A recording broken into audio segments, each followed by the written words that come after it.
Take me out one more time is all you said to me. And I swore I heard a smile in your voice. I heard a smile over the phone is how you told me you still love me, and I'm still kicking myself. But what I said to you, I told you I'd be. Hi, good morning. This is Tailin Agoyo, and this is Rise and Thrive on Usula Media. Today, I have an extra special guest, Nicolle Gonzales, who is the founder and medical director of Changing Woman Initiative, a nonprofit organization with the mission to renew cultural birth knowledge, to empower and reclaim Indigenous sovereignty of women's medicine, and lifeway teachings to promote reproductive wellness, healing through holistic approaches, and to strengthen women's bonds to family and community. Changing Woman Initiative provides culturally integrated healthcare for Native American women and families. Nicolle received her bachelor's of nursing and her master's of nurse midwifery at the University of New Mexico. She is a member of the American College of Nurse Midwives and is certified with the American Midwifery Certification Board. She has over 12 years experience as a nurse and has worked as a nurse midwife doing full scope midwifery for the last 10 years. Nicolle has worked on several community projects around birth equity, and she has served as the founding board president and vice board president of 2 birth centers in New Mexico. In addition to attending births, Nicolle is a contributing writer for the Indigenous Goddess Gang online magazine, where she discusses Indigenous birth, midwifery, ceremony, reproductive justice, and Indigenous feminism. Nicolle, hi. Hi. Hi, thank you so much for being here. I know how busy you are, and I'm so happy to be able to talk to you. Yeah, I'm happy to be here talking to you as well. It's been such a long time since I've actually seen you in person, and I don't think we've actually had a live conversation since then. So this is great, and I've been really looking forward to it. I'd love it if you could introduce yourself to our guests and explain where you are, because a lot of our guests are from this area, Philadelphia area. So where you are, where your homelands are, and a little bit about that. Okay, well, I'm Nicolle Gonzales. I'm Navajo, or in our name, Dene, and my clans are Glashchi Inishlan, Dotochi Nipashchi, Nishkaitsway Dishache, Nanestasha Deshanale. So I come from the 4 corners of New Mexico, which is the corner part of the Navajo Nation, and that's where I come from. I currently live in Santa Fe, New Mexico, which is the capital of New Mexico. And what else do you want to know? I'm a Pisces. I'm single. Yeah. See, 3 children. See, there's so much to talk about. Yeah. No, that's great. That's great. Yeah. There's so much to talk about. So as I was preparing for this, I was thinking we could go down so many roads with our conversation, but I'm going to bring it back to the organization right now. So right. You didn't expect me to say that after that long list of wonderful accomplishments. Not yet. You have all of your things are accomplishments. So, but I expected that to come maybe later. Okay. I know I've lost my train of thought.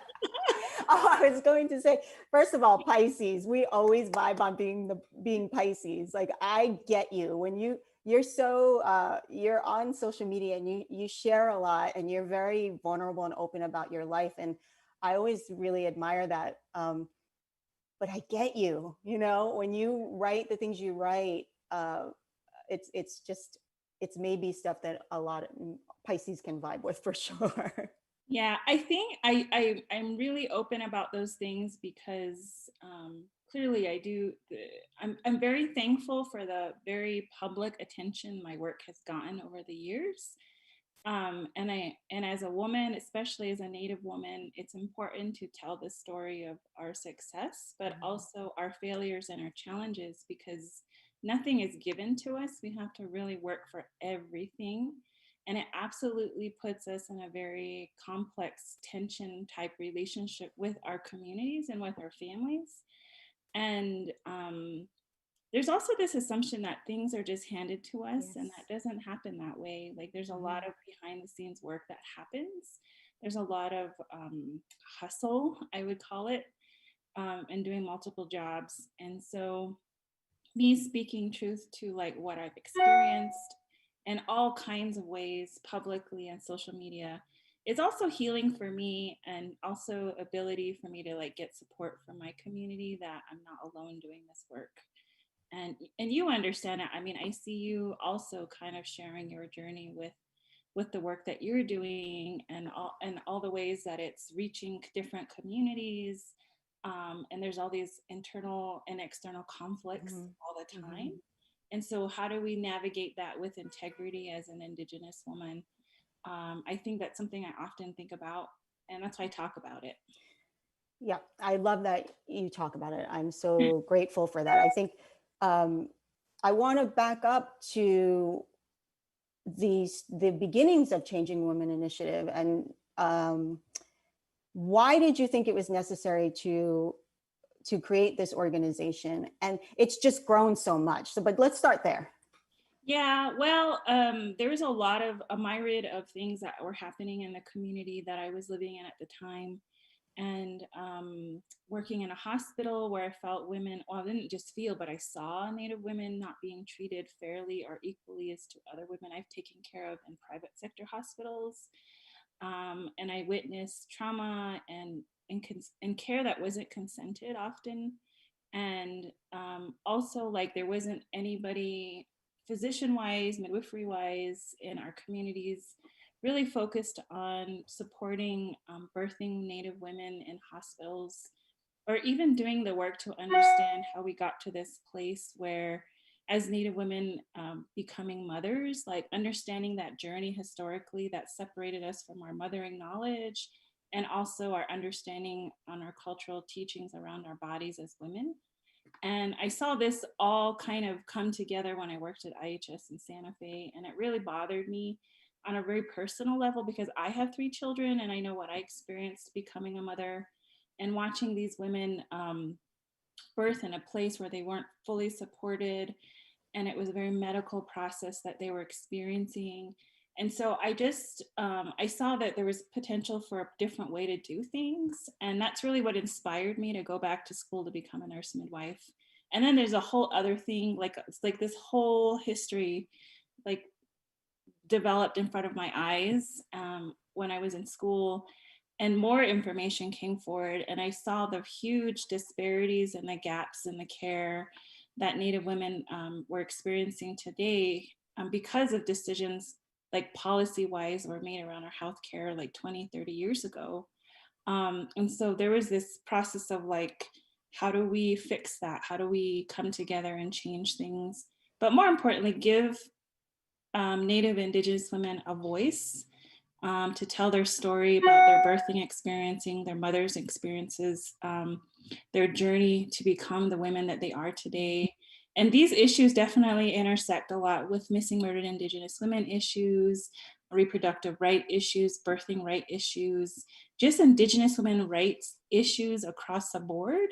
And obviously I'm very inspired about the works. I could talk on and about it, but this is where, you know, that's what inspired me to create this organization, and maybe create this birthing center to create a space for healing and connection, and a place that women could go to and feel supported and heard and listened to.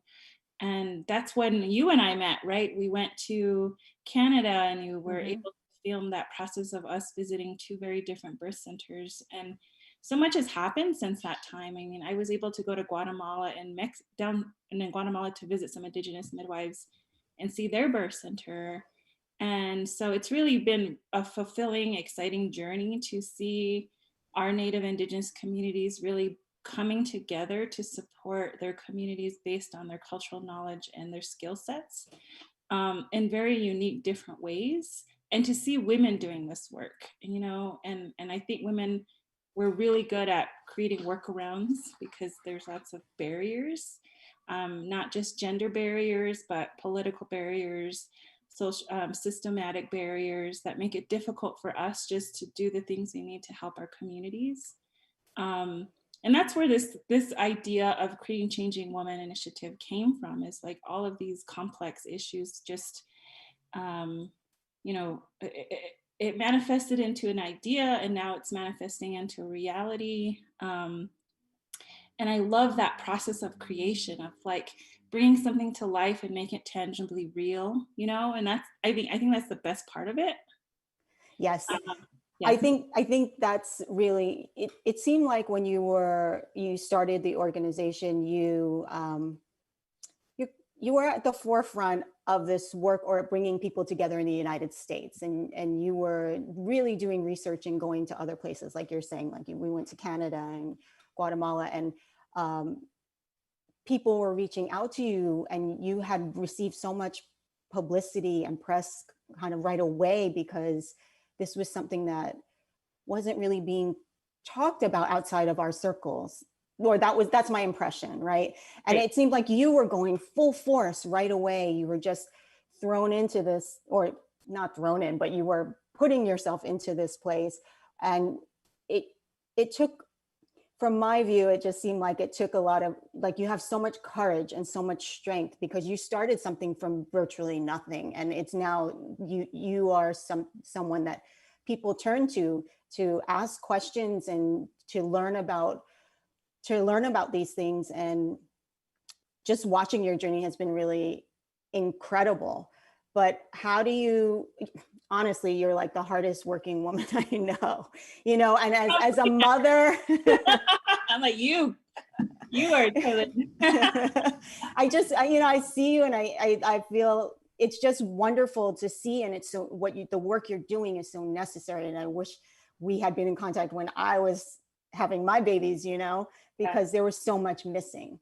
So now let's like fast forward to now, where you have a space. You've just hired an executive director. I mean, things are just shifting. So, I mean, they've always shifted quickly, but now you're just expanding so much.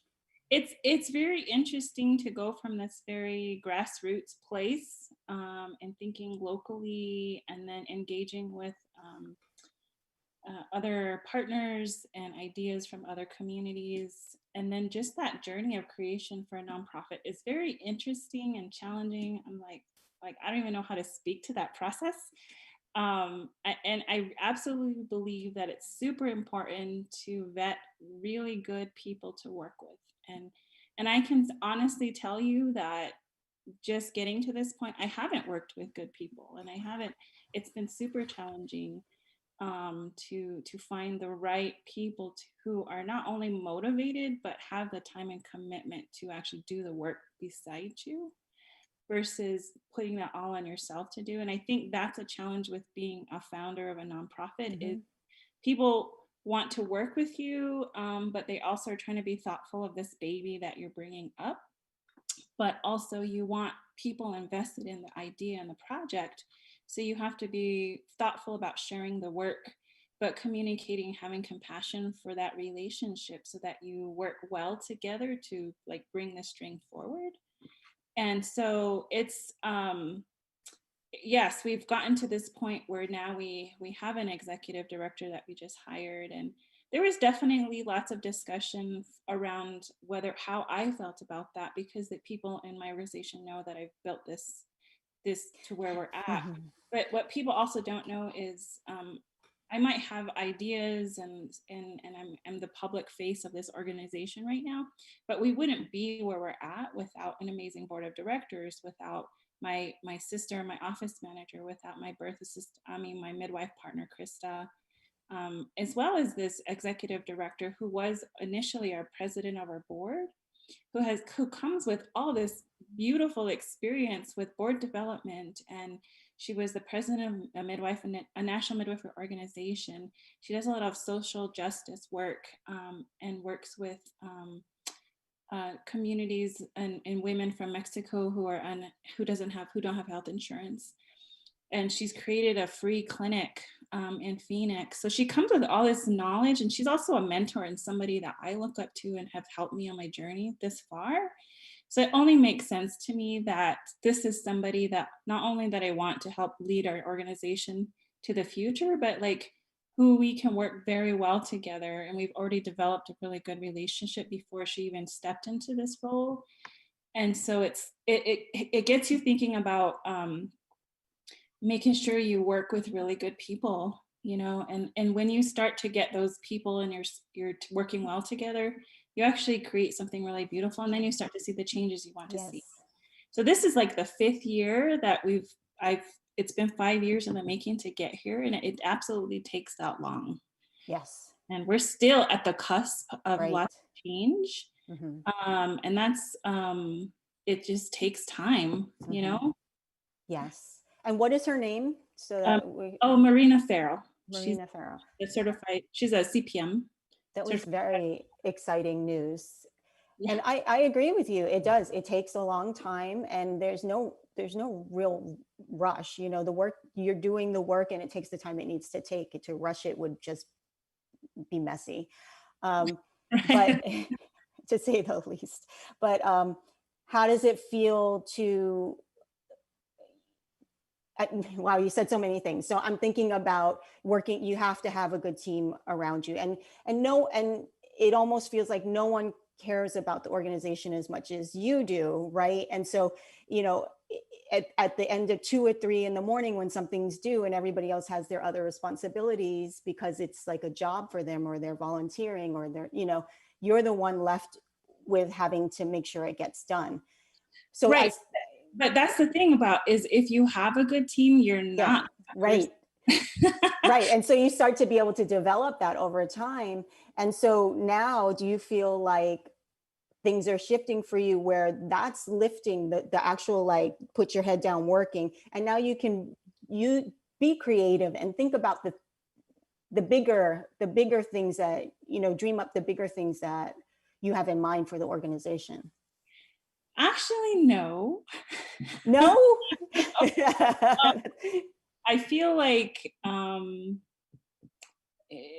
when you carry and push an organization forward the way I have, and then people have come and gone, and there's challenges you faced. There's a lot of things you put on hold, like your personal life, your health, your family, your relationships, all are stressed in that process where you're Mhm. so focused on creating. And now that I have all this extra help and I have people really invested and everybody's doing their part to make it what it is now, I don't have to carry all of those things anymore. And now I get to actually step back a little bit and Yeah. focus on my well-being, you know, Right. my health, my relationships that maybe have been broken or separated or challenged because of how focused I was on the organization.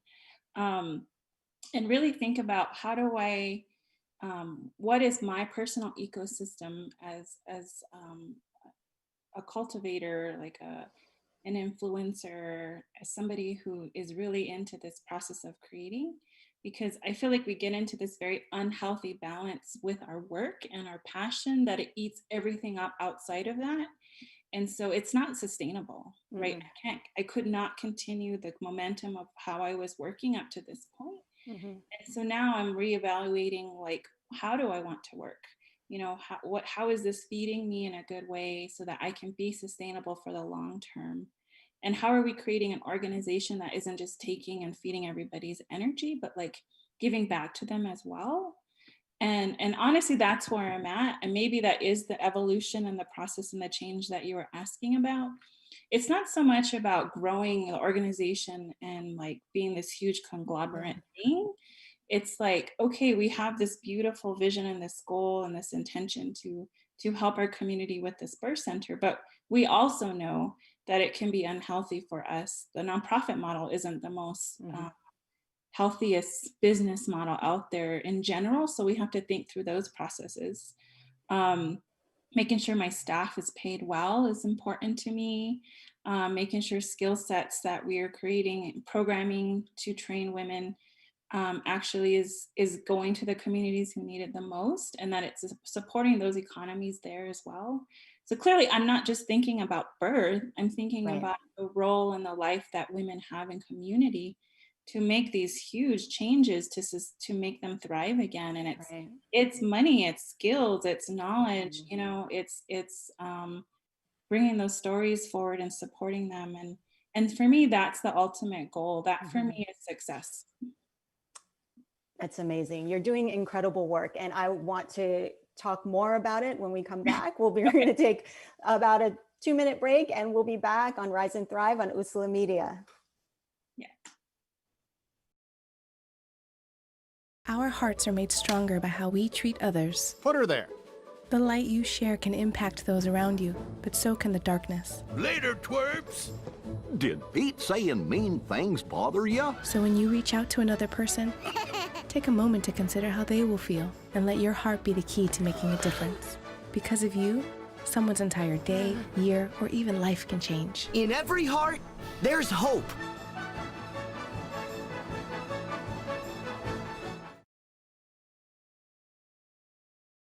Sometimes the things we do or say can make others feel hurt, excluded, or isolated. Everything you say and do creates an impact. How am I supposed to save the whole world? You can't think about saving the world. You have to think about saving one person. Because of you, someone's entire life can change. You don't have to be a superhero to have a positive impact. Friends? Friends.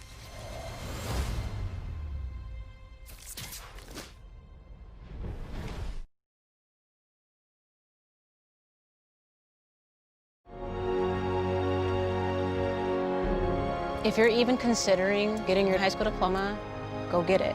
You can do it. Find free adult education classes near you at finishyourdiploma.org.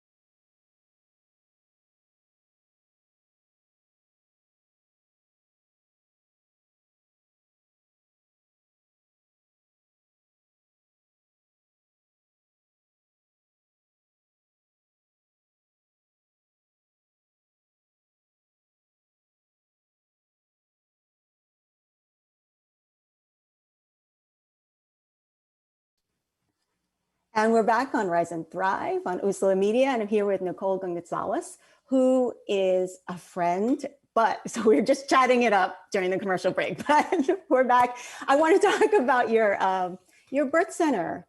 Where is it? Like, I want to know all the details. Where is it located? How, I saw when you moved in, and I just want to know how it's developed. So 2 years ago, we did lease some property here in Santa Fe just to open a clinic space. It's not a birth center. Okay, you call it, what is it called? It's just Changing Woman Initiative Clinic. Okay. I know we've had to give stuff names just because I have to. Right. Yeah. It is mostly like a clinic so people can know where to come and see us. We are a staff of now 4. So I have a office manager, another partner midwife, and then of course our ED, and then our I believe 8 board members right now. And so we actually signed the lease for our clinic space for another year, but we are awaiting a large donation to purchase some land. And the land we are looking at is here in Santa Fe. It's close to the hospital, or one of them. Amazing. And we're beginning that process of, wow. I had shared the design of the building, but now the plan initially was to build in Puaki land, but that didn't fall through for whatever reason. And so we were looking more at private commercial land on private land. And so now we're beginning the process of purchasing the property and building the center. And so that's, I think we're in a really good place to start that now. That's incredible, Nicolle. Congratulations. Yeah. So it's a big deal. Next year, that will be where we're at. And yeah, it's a huge shift. We're also looking at maybe hiring another nurse midwife next year. We're primarily doing home births. So we're in Santa Fe, but we go to births in Taos. And this is what I want to talk to you about. I want to hear all about this. And so we go to births that are 3.5 hours away. And we are seeing women from all communities, the urban Native community populations. We see a lot of those women. And we see women from North Dakota and Oklahoma and California and Alaska. So we see Native families from all over. And most of the families that we see, some of them, many of them don't have health insurance, or health insurance doesn't pay for everything. So we have grant funds that pay for the care. We're seeing lots of women right now who can't get in to see their well woman provider because of COVID complications or like challenges. And so we're seeing lots of women coming from a long distance, 3 hours, 4 hours, to see us just to do a pap smear, or to do a well woman visit, or refill on their birth control. And so I feel like we're really feeling a need right now. We've been really, really busy with births. We've had quite a few births in the last 2 or 3 months. We have a couple more before the end of November, so when you're attending home births, like once they become 37 weeks, for us, we go on call for their delivery. So we can't travel, we can't drink alcohol, we can't go very far. And so my partner and I have been on call for births since June. So we'll get off call in November once this last baby births, and then we can like relax and take a break. So it's really going to be helpful to have that third midwife so we don't turn people away, and that we actually get real off call break time. And when I say on call, like my phone is with me in my bed, like I have to make sure I always have to make sure it's on and within range. And that's a bit challenging sometimes. But our clients get groceries with their prenatal care every week up to postpartum. They get a doula. So we work with Tailin Women United and any other doula in the community that they choose. We pay for that doula. They also get traditional medicine and acupuncture with Monica Lucero with Red Root Acupuncture. She comes on Wednesdays. And the couple gets treatment. So the mom, the baby, and then the partner. And then phenomenal. If they have family, they get treatment too, and it's free. And then any plant medicines, herbs, we make a lot of tea and tinctures to support their wellness through pregnancy, and those things are free. And so those are the primary services they get from us. If they need to see a medicine person, which a lot of communities, that's part of their wellness, we do pay for that as well. Wow, it's so beautiful.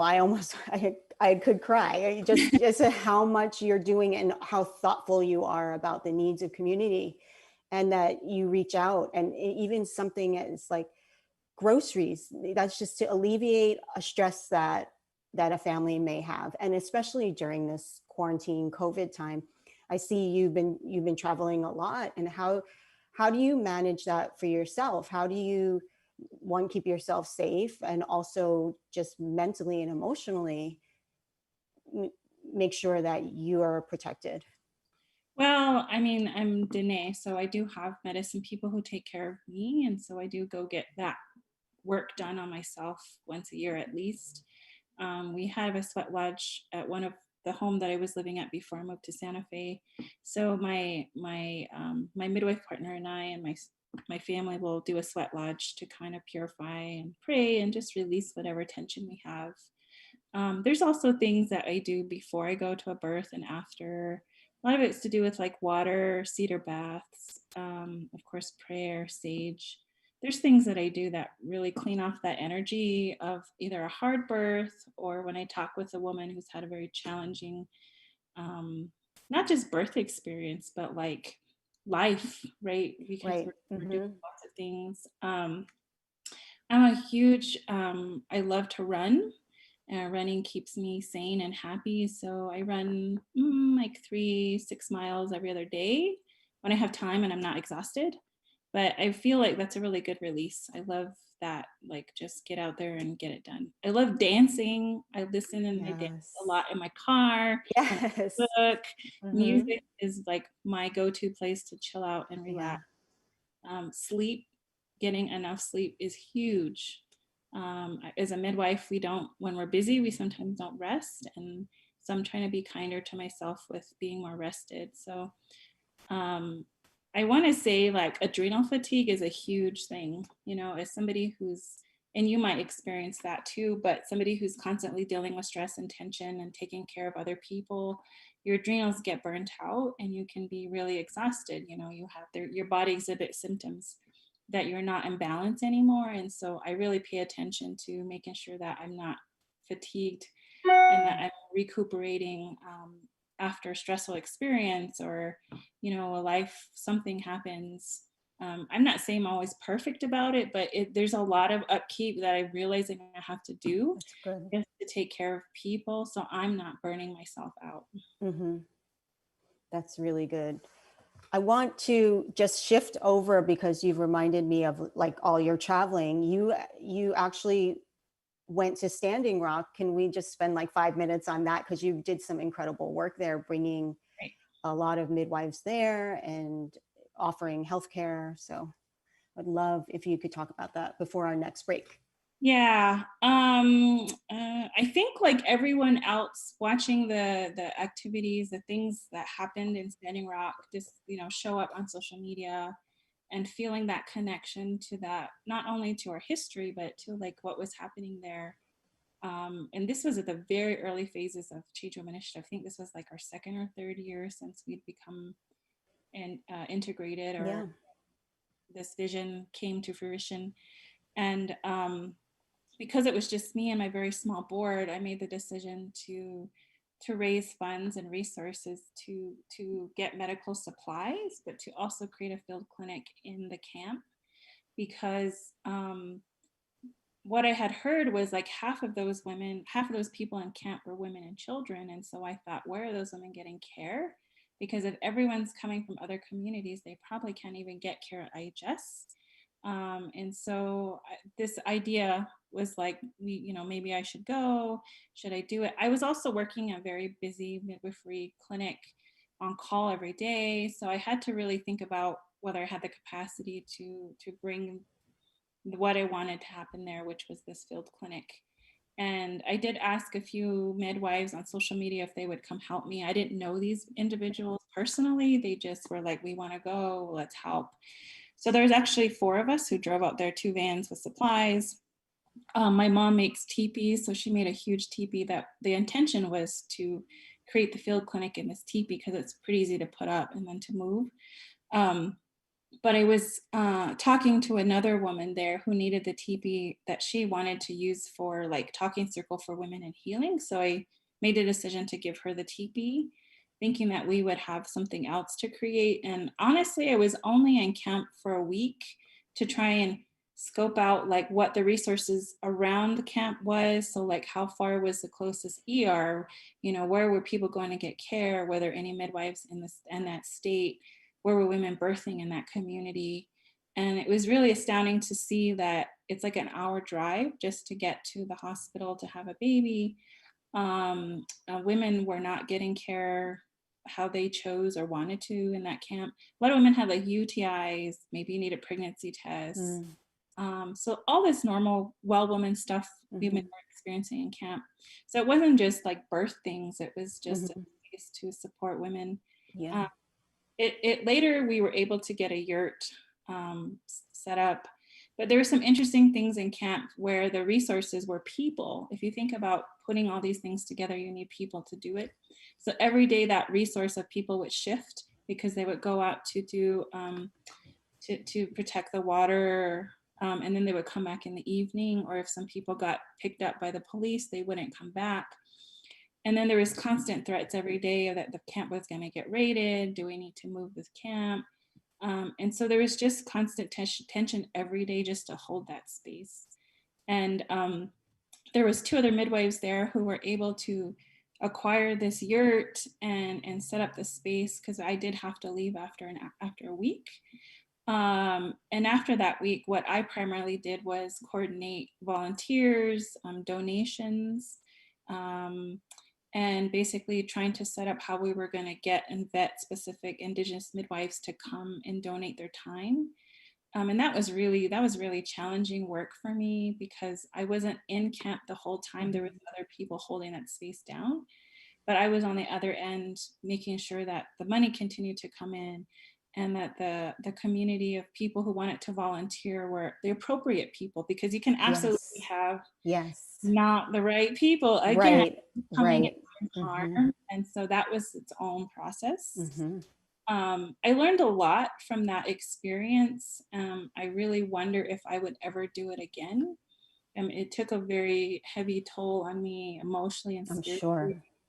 And because it taught me also a lot about working with groups and what works and what doesn't work, because there was definitely a power struggle happening between me and the other midwives. And I was trying to be more communicative about how we should take care of people, how the funding was going to get spent. And then you bring in the challenges of being a nonprofit. I wasn't just somebody volunteering and this was my money, and this was the nonprofit money. So there's a whole bunch of other people I have to work with to decide how that money is going to get used. It wasn't up to me, and it was up to this group. And so that was different and challenging for me. I feel proud now that I was able to do that work. During that time, it's taken me several years to heal, actually, from that experience, because it definitely played on my emotions as a Pisces, as somebody who's very loving and giving. The perception that it was for personal gain or for fame, like, hurt me. And it was something that I felt very invested in. It was my heart work. And so to see it transform and change into something that it wasn't, or to be perceived in a way that it wasn't, really, really hurt me, and it bothered me. Well, where was that coming from? Was it online mostly, these criticisms? I mean, it seems like. No, it was actually so quick it was coming from the working group that I had put together to be that space. Oh, interesting. So the two midwives who were there were kind of feeding me stuff about what they thought, and maybe their relationship with the camp was telling them. I don't know if it was real or not. And I find that this happens a lot with women who work together. If one is doing the work, or maybe shining more, or maybe out there more, there's this really interesting thing that happens where they want to make you cut you down to size, and so they'll feed you stuff. Yes, isn't entirely true. That's true. Right. That's not entirely true. And then you're wondering, but you never get to the bottom of it, and you never know, but it throws you off balance. And it was interesting because I know Democracy Now! Was there, and they interviewed two of the midwives in camp, and they never mentioned me. They never mentioned Changing Room Initiative. They were very happy. I actually told one of the women speaking, because she called me right before, like, Democracy Now! She's going to talk to me about Indigenous birth. So I fed her everything she said. And she said it and didn't mention you or the organization. Nope. And even the funding after I chose to step away from that group, they still were like, well, where's the money? We want the money. Oh. So I have lots of experience dealing with groups that that are not good working groups. Right. It becomes toxic, and they're not healthy. Very toxic. And I don't know what it is about spaces like that bring those situations forward. There isn't a real sense of decision-making process, ownership and accountability, as well as communication. You assume, you come together, but there isn't any discussion of how you're going to make decisions. And when that happens, things don't flow like they're supposed to. There's power struggles, there's lack of communication, there's assumptions, and there's no compassion for what each person is doing and carrying. And so that's what it taught me, that I never want to work in a group like that again. I actually want to cultivate a more sustainable and supportive group environment than I've worked in the last 5 years in different spaces. And that's what you're doing, and you're seeing it all happen right now. So that's the beauty in that. This is the first time I've really talked about Standing Rock and about these things. I've kept a lot of things to myself. But it feels good to talk about them and, like, not hide. And I think sometimes it's hard to tell that side of any story, because you always get backlash as the person telling that story, especially being an Indigenous woman. Your character gets questioned. And for me, it's like, I have the opportunity to always tell my truth. And if we're on the negative side of that story, that's on you. Right. It's your truth. It's your story. It's just like, if you didn't want me to say these, if you didn't want to be reflected in a bad light, then you shouldn't have done the bad things. Exactly. Right. And I totally agree. And I think, and I'm glad to hear that you've healed from it. I didn't know it was to that extreme what was going on there. I just saw and was lauding the positive, beautiful things that you brought to Standing Rock. But I'm glad to know that you're healing. And I know it takes a long time to heal from those things, but I also know that once you're able to talk about them, then you're there. And Yeah. that's really good. And it's your truth. You're right. No one can take that from you. And so, but I think, yeah, that's why I'm like, yeah, there's all these beautiful things you see me post in positive affirmations, good things. And I do definitely see the side of that. But there's a whole other side that of I don't course. always talk about, but I have Right. to choose when it's the right time to talk about things. Right. Right. And, when I do, people are like, what? Right. I'm in the same boat as you. Like, I just try to keep it positive, and then maybe in a few years you can talk about what really happened. But you Right. don't want to mess up the good stuff with all this other negative stuff that other people are bringing to the work. Just want to focus on the work. Okay, we have to take a break, and then we'll be back with Nicolle Gonzales of Changing Woman Initiative.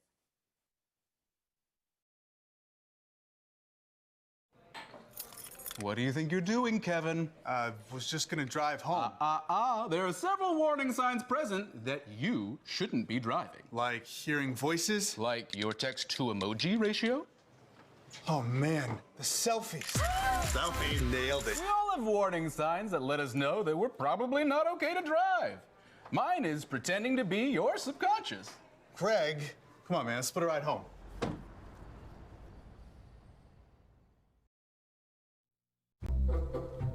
They call me Maxie, but I prefer tripod. I was your above-average four-legged homie, and then wham, bam, minivan. Some people pity me. Now that's lame. I still run, fetch, and swim. And the ladies love me. I'm the ultimate wingman. Just don't ask me to high five.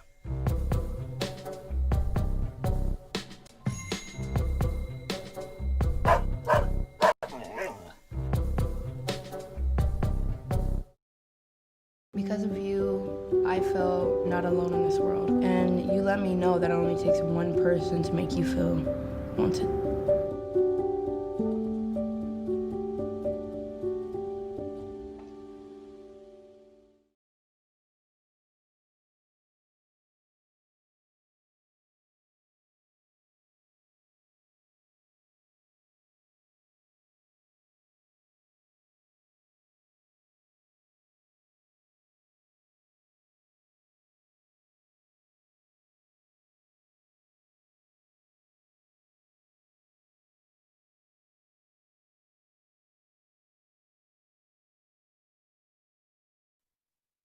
And we're back on Rise and Thrive. I'm here with Nicolle Gonzales, who is the founder and medical director of Changing Woman Initiative. Is that right? Yeah, that's right. So we have about 10 minutes left. I want to talk about I know you mentioned Santa Fe and you have land and you're building, but in 10 years, where do you see Changing Woman Initiative? Ooh, we've discussed that a little bit. Of course, this birth center, beautiful birth center that's going to be built here in Santa Fe is really like the hub. But we've talked about building field clinics in other communities like Taos and especially Gallup, maybe another birth center there. I would love to see more Indigenous midwives serving communities, their own communities, but also have this group of Indigenous midwives working with me who don't only just attend births in the clinic or in the birth center, but who can go to those homes and do births there. Just because I spend, like some days I'll spend 7 hours on the road, seeing people, like 2 people or 3 people in the long distance location. So if some of those locations have field clinics or birth center or midwives who can travel or be there locally, I see that happening. So I see us expanding and having us in other locations. I also get a lot of requests from people for me to consult with them about creating a birth center, and I'm starting to do that more. And so I think that's a good thing because So exciting. now finally getting on board with maternal health mortality and infant mortality. And so they're looking into what the causes of those things are. And I'm educating them about how midwifery is a pathway to healing and fixing that issue. So there's that's happening. I actually am starting to write my own book. Oh my goodness. Yeah, that's it's a labor of love. It's in the works, but I don't know. Amazing. So that's happening. I think like any founder, I am thinking about my exit from my organization. I think anybody who's created something has to think about their exit. You know, the purpose intention for creating it is for community, it's for others. And I might have been the vision, I might have the one who's carried it this far, but I'm not going to carry it forever. And it should never be built around me and what I can do, what I'm capable of. So for me, being able to create it to a point where I can hand it off and it continues to thrive is really my goal.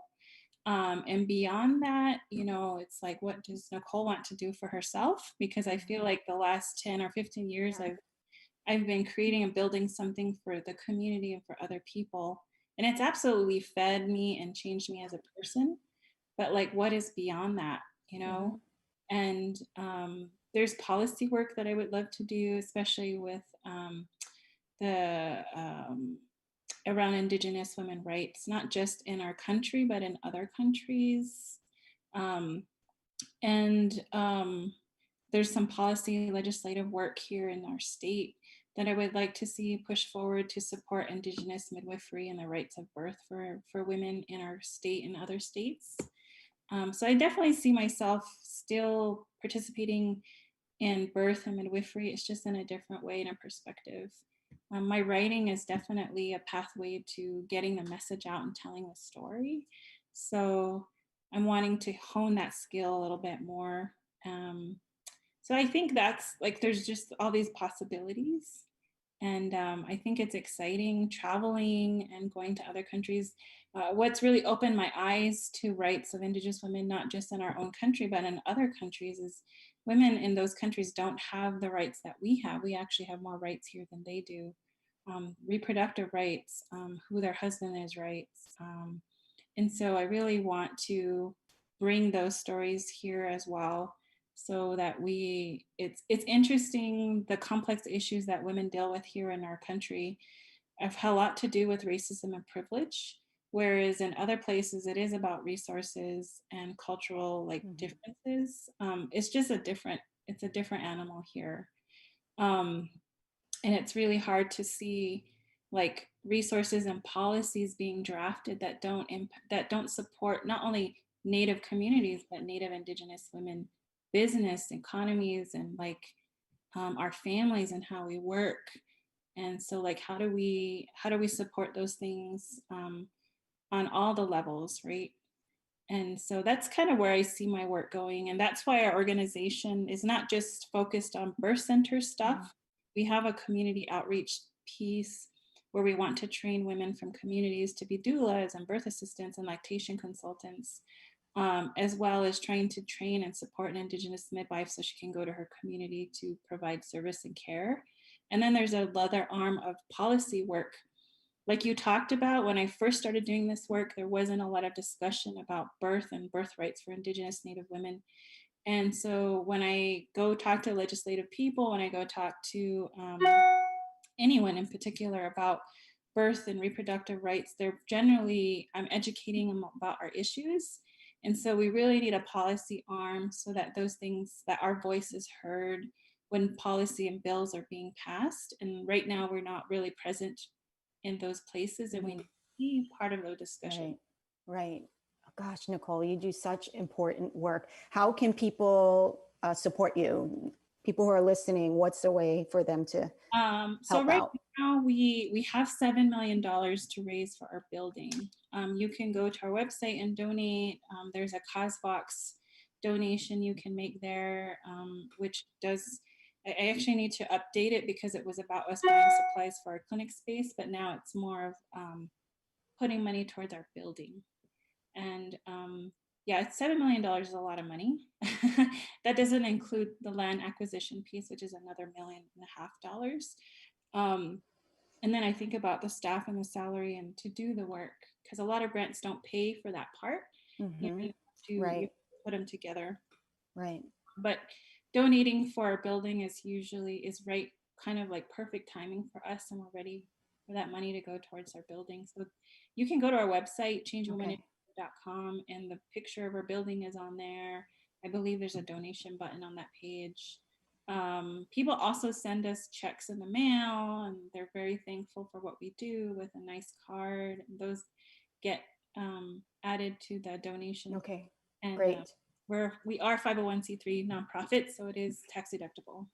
Excellent. Okay, so make that donation, go to Changing Women Initiative, and support this incredible work that's so absolutely necessary in the world. Nicolle, thank you so much for taking the time. I'm glad a baby didn't have to be born in this hour so we could catch up. Right. And I'm gonna call you later. No, I'm kidding. We'll catch up. Have a great day, and thank you so much for taking the time. This is Tailin Agoyo on Rise and Thrive on Usula Media. Join me next week, next Thursday, when Shelby Settles Harper will be our guest. Have a good week, everybody. Bye. Bye.